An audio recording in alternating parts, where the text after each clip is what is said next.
Yes, guys, everything bite-sized here. I hope you're all doing well. Today we're back with another ChatGPT video where we get it to ask me questions. This time it's asking me very personal questions, so I'm a bit scared, but let's just dive straight into it. The first question is, what's your biggest fear and why does it scare you?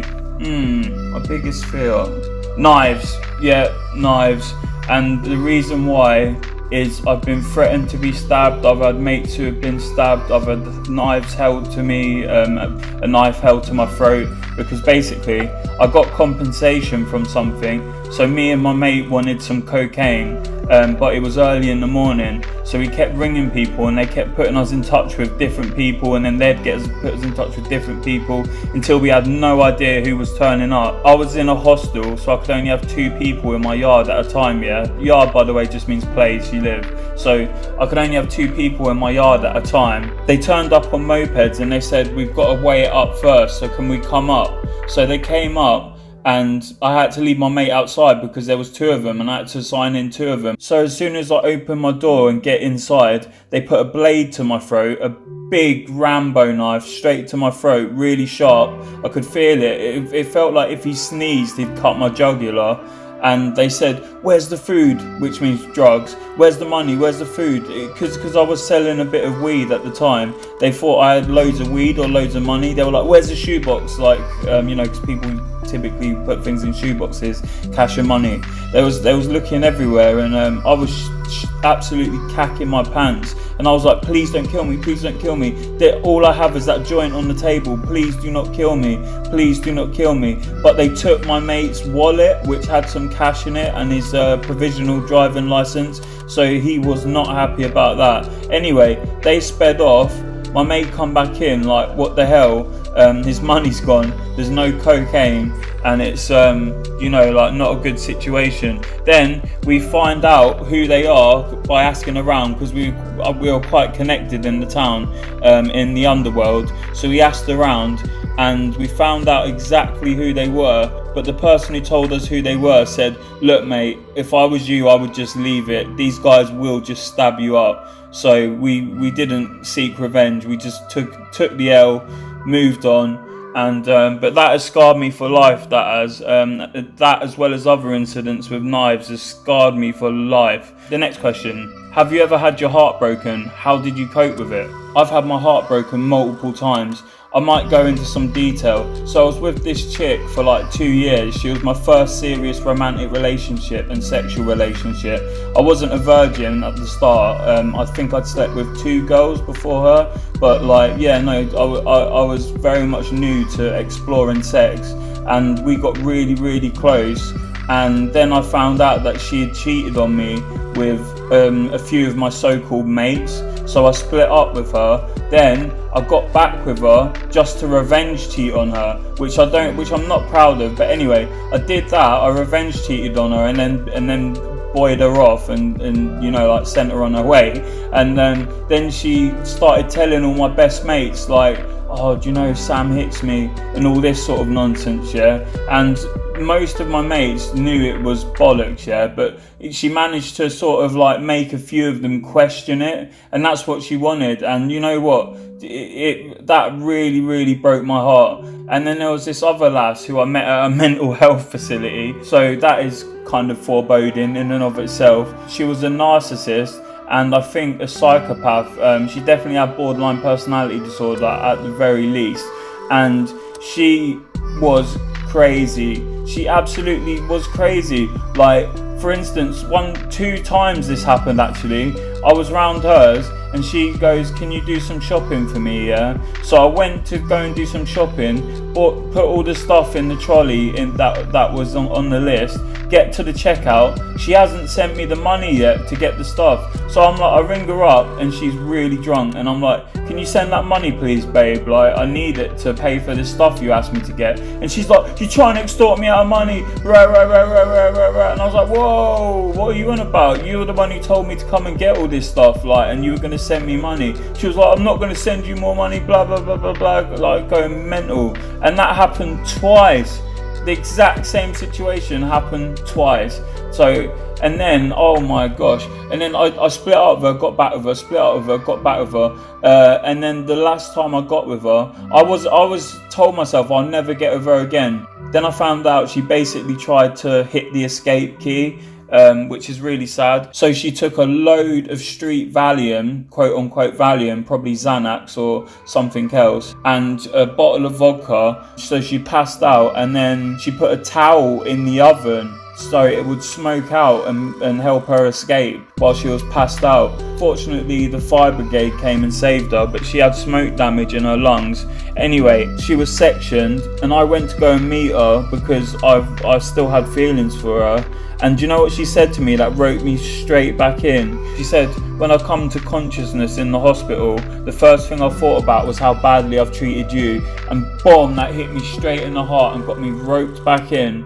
And then she started talking to this other guy while I was with her, and I really didn't like it. Like, she was blatantly developing some sort of romantic relationship with her. So I split up with her again for the final time, and I told her, like, this is the final time, I'm not getting back with you after this. And she flipped, yeah. She went all out. She accused me of stuff to the police. I'm not going to go into details, but she accused me of stuff that is disgusting and horrible, and could have got me sent to prison for 3 different charges for like 10 or 20 years. And all of it was bollocks. The police could tell it was bollocks. They were treating me really nice. They probably dealt with her before doing stuff like this to other people. They treated me really nice. They kept coming, because I've been in police cells plenty of times, but then never have they treated me as nice as that. And if they believed the charges she was saying, they would not have been treating me nice, but they knew it was bollocks. They kept asking me, do you want some more food? Do you want some more food? Do you want another cup of tea? Or do you want another cup of coffee? And I couldn't believe it. I'd never had such a positive experience in custody. So as they were doing my fingerprints on that sort of infrared machine or whatever it was, the physical contact of the woman holding my hand and rolling it on the screen made me just burst out crying. I absolutely lost it. Tears were streaming down my face. She said, what's up? What's wrong? And I said, I can't believe she's done this to me. Obviously that's like the meme, the British meme. I can't believe you've done this. But no, seriously, I was like, I can't believe she has done this to me. And she looked at me and she said, look, this happens all the time. Don't worry about it. And that made me feel a bit better. You could tell that the police trusted me and didn't think the charges were true, because when I was walked out of my cell, I was walked with just one person, and half the time it was this very short, petite female, and they left me in a room alone with her. And if they thought that these charges were true, they would never do that. Anyway, it didn't even go to court because it was just absolutely bogus, like from the start. For instance, I was on methadone at the time. I was on 80 mil a day, yeah, which is enough to kill like 4 grown adults, yeah, just a day's worth. But obviously I had the tolerance to opiates. So she tried to tell the police that I had shoved 7 days worth of methadone down her throat, yeah. Even just one bottle would have killed her in about an hour or 2. But if she'd actually drunk 7 bottles, I guarantee you she would be gone within a matter of half an hour. Plus, when they picked me up, I was sleeping. When they come in and picked me up, I had all my methadone for the week. So it was just, they knew it was like stupid from the get-go. But she really broke my heart, man. And I found it really hard to cope with. It says in the question, how did you cope with it? I don't know, to be honest with you. I don't know if I have coped with it or if I've still got feelings for her, even though it's been over a year. I really connected with her, but I realised that I connected with a fake identity, someone who wasn't real. And that's really hard to deal with. The next question is, what's a secret you've never told anyone? Okay, the main thing that springs to mind is I was about, how old was I? I must have been about 10 or something like that. So we were at a campsite and there was loads of people camping there, and there was these woods. Us kids would just run around and go in these woods and play and stuff like that, yeah. And I'd already been interested in survivalism. Someone had put loads of hay bales around a fire so people could sit on the hay bales and watch the fire. but the fire had burnt out, but I could still see it smoking a little bit and there were embers. And because I'd been obsessed with survivalism, I thought, you know what, let's try. I convinced the whole group to try and get a fire going again. So what we did is we pulled out some of the hay from the bales and put it into the ashes and started blowing on it, and boom, it erupted. So impulsively I put my whole bale onto the fire and it grew massive, and we got so excited that we started putting all the hay bales on there, not realizing how much of a fire that would cause. So there must have been at least 5 or 6 hay bales on fire, which was reaching high into the sky and smoking like hell. And we had all like ash and dust and, you know, like charcoal all over our hands from messing with it. So me and my brother went to one of the outdoor taps, washed the hell out of ourselves till our clothes were soaked, and then we said we had the water fight. Unfortunately, we were leaving that day, and just as we were driving away, the fire engine comes up to deal with the fire, and I'm just sitting there thinking, whoops, that was a close escape. I don't know if my mum knew that we'd done it, because my mum's not stupid, but she might have known that we'd done it. But yeah, like, it wasn't like malicious or anything like that. It was just curiosity as a kid, like, you know, and you don't really know the consequences of your actions when you're a kid. Like, for instance, one time I called up the fire engine just to see them turn up. I told them my house was on fire. I was about 6 or something like that, and or 8 at the most, and they rushed round and realised there weren't a fire, and they sat me down and had a really hard talk with me that really put me in my place and made me realise that, wow, I could be wasting time and taking time away from someone else who really needs help, and someone could die because of it. So I felt really bad for that. Those are 2 secrets. This next question is, what's the most significant lie you've ever told, and why did you tell it? Oh, I don't know. One of them I can say it without getting into trouble. So, I have had multiple compensation claims. I've had about 4, and let's just say 2 of them were iffy, yeah, but I got the money, but 2 of them were iffy. That's all I'm gonna say. If I go into detail, I could get into serious trouble. I'm not saying I committed fraud, but fraud is something, and what I did was something. So, you know, like, I used to be a criminal, a crook, you know, like, I used to not care at all. Like, I cared about other people. I never stole off someone, like, directly, you know, like robbed them and traumatized them or anything like that. Never done that. And I've never thrown the first punch in the fight except once in school. I've always been a nice guy. I was just cheeky. I would steal anything that was not bolted to the ground.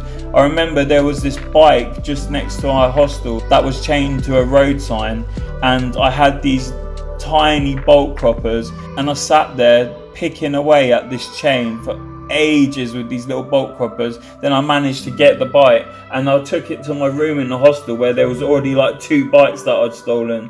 Like, I used to steal bikes all the time. One time I was walking down the road, and this geezer puts his bike up against the wall, no chain or nothing, goes into Odeon, the cinema, and within 5 seconds of him going through the door, I was on his bike and off.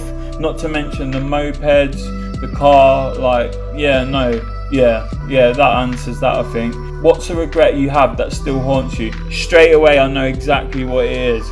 So, when my mum had kicked me out, I was still going through school, and I did my GCSEs while I was kicked out and sofa surfing. So when my mum wasn't home, I climbed over the fence, used the doggy flap to reach up and unlock the door, got her laptop from where I know she kept it, and took it, and I've sold it just for drugs, weed and alcohol, and I felt so bad about that, and have done for ages. I told her though, and she forgave me, but I regret that so much. I've done worse stuff, but for some reason that just really haunts me, like the question says. Anyway, what's your biggest insecurity? Wow, I'm insecure about a lot of things. Let me think. So, I'm insecure about how I come across to people, if I'm too manic, if I'm too much to deal with, and then on the flip side, when I'm depressed, if I'm too irritable or not responsive enough. My biggest insecurity is my mental health and how it affects other people around me, basically. What's the hardest decision you've ever had to make? The hardest decision I ever had to make was getting off of heroin. That was very hard to do, and I mean getting off it for real. It's been 4 or 5 years, not just getting off it and getting back on it in 6 months. Like getting off it and staying off it was a really hard decision. Not so much a hard decision, but a hard thing to do, but it was a hard decision. The next question says, have you ever felt completely alone? When and why? Pretty much all the time I feel completely alone. I do have friends in my life that I talk to, but not as regularly or as constantly as I would really like. I feel alone all the time, pretty much. I've budged out a lot of people from my life because they are part of my past life where there's a lot of trauma and drug abuse. So I've had to distance myself from a lot of good people who are just struggling with addiction, but I can't be around them because if the cocaine comes out, that is a serious issue for me. I would be able to reject the heroin, I'm 99.99% sure, but the cocaine, oh my gosh, if you've done cocaine, you know, like it's a very hard thing to just never do for the rest of your life. The next question is, what's something you wish you could change about your past? I wish I never smoked my first cigarette because I honestly believe that was the gateway into ending up being a heroin addict. I know that sounds completely crazy, a cigarette to heroin, but honestly, because I started smoking cigarettes, then I progressed to weed, then I progressed to ecstasy, then speed and coke, and then LSD. I used to take a lot of acid, and mushrooms. We used to go mushroom picking, and then ketamine, and then eventually I ended up a heroin addict, which is really, really sad. If you need support and you're going through addiction issues or mental health issues, hit me up and I'll talk to you. The next question says, what's the most difficult conversation you've ever had to have? It was probably when my ex was telling me she was going to move my daughter up here, and I really struggled supporting her with that and being positive about it, because she was taking my daughter away from me essentially. She was putting 200 miles between me and my daughter, and she didn't come down once a month like she said she was going to, and it absolutely killed me. The next one says, have you ever betrayed someone's trust? What happened? A lot. I've done that in the past. When I used to be naughty, I would steal off of people. When they went out the room, I would quickly steal a little bit of tobacco, or when they left the room, I'd steal a little bit of their weed or their alcohol. That's really bad, as they've trusted you and let you into their home and you steal off them. The next question, what's a dream you've had that you're too afraid to pursue? I really would like to be a political activist. I think I could really make waves, but I just don't want to be a target, basically. What's the most painful thing you've experienced emotionally? The disconnection from my daughter. I was crying myself to sleep every night for months when I didn't see my daughter. It absolutely killed me. I can't even explain. You don't even know if you've experienced it yourself. It absolutely killed me. It's like grieving or mourning. It's horrible, and it's still horrible to this day, but I've managed to sort of put it on the back burner, but it still definitely affects my mood day to day. Next question, who's someone you've lost touch with that you wish you could reconnect with? Let me think. My mum. I haven't spoke to my mum in half a year, more than half a year, like 8 months I haven't spoke to my mum, and I wish I could reconnect with her. We fell out over something so stupid, and I went out my way to apologise and try and sympathise with why she was pissed off, and I put my head on the line basically, and I did this digitally, and I also sent her a physical letter, and apparently she don't want anything to do with me, and it was over the most stupid thing. I'm not even going to go into details. It was so stupid. There was no reason for her to be pissed off basically, and she caused an issue and then blamed it on me. It was okay, I'll say it. So we had a mutual friend. No, I'm not even going to get into it. It would just piss me off. What's a habit or behaviour you wish you could break? What's a habit or behaviour you wish you could break? I wish I could stop being so negative about myself. I wish that I could stop self-deprecating and have more faith in my abilities and my character, because I'm not the person I used to be. I'm a nice guy now. I've been a Christian for years. I take the Bible seriously. I take God seriously. And I really want to help my fellow man and be as nice as possible and helpful as possible. Even when someone does something wrong, I try to turn the other cheek.